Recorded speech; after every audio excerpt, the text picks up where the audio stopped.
Hi folks, yeah, it's me back again, Ross Campbell. Just want to tell you one or two things about the good news. I went in and signed up to be the councillor for Horowhenua again this coming term, and my nominations were put in. Thank you to Tony Cottle and also to Robert Ketu for nominating me. That was lovely of them.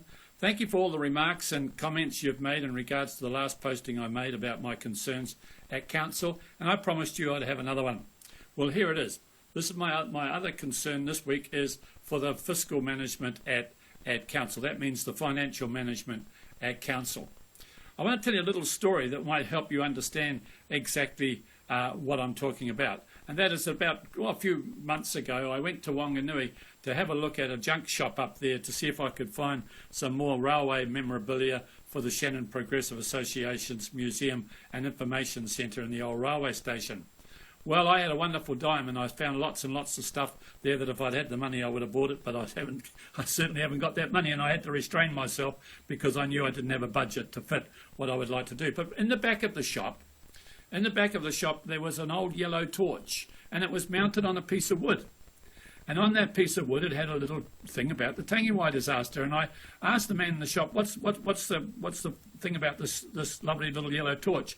And he said, that's the yellow torch that the man who tried to wave down the Tangiwai disaster train that fateful night when it was heading into headlong disaster into the Tangiwai River, where 151 people were killed. This man was walking along the track, desperately trying, inspector of the track, trying to stop the train by waving the light at the driver. But the driver just waved back. And we can understand that as well. Sometimes in our ignorance we can just wave back, or we can just ignore exactly what's going on. That man can be forgiven.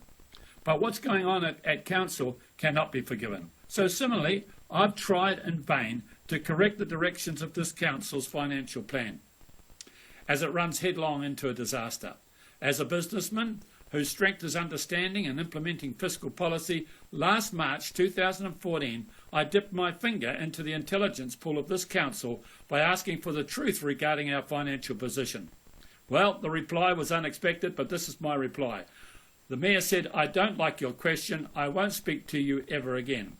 This indicated to me the level of fiscal understanding in not only the previous council's terms, but where we got into huge debt by funding the shortfall of imagined or assumed capital for building niceties. Even worse, there is nor is any political will to readdress the problem. On 3 occasions, our CEO has issued warnings in public. At a council briefing, he said we are borrowing to pay for the groceries.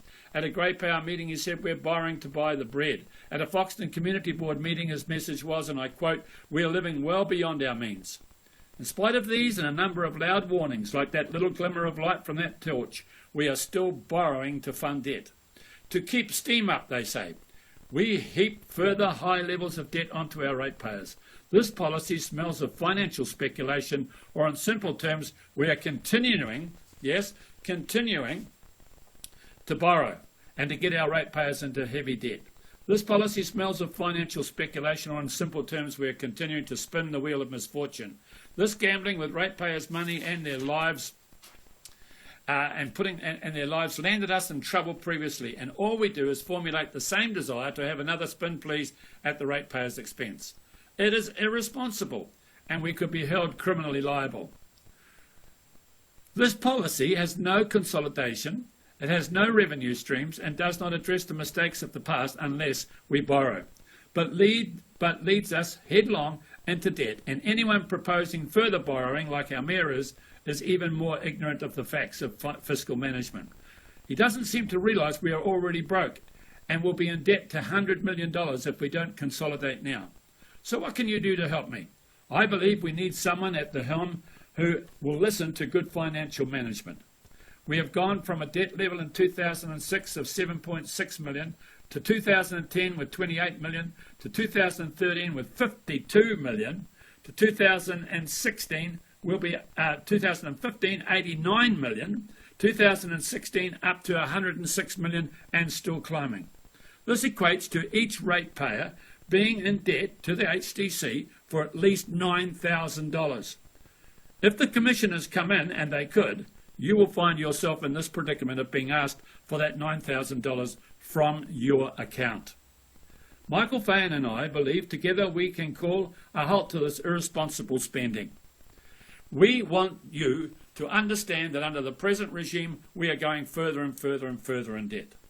Michael's standing as the mayor for the mayoralty, and I believe him and I, together with the rest of the council team that we do work with, we do understand with, and we do have a good rapport with, I can tell you this, we can bring this back. We must stop this speculation and spending, and all this that you're hearing on the news right now is simply to get your mind, allies, of the massive debt that we are getting into. We'll never be able to pay it back.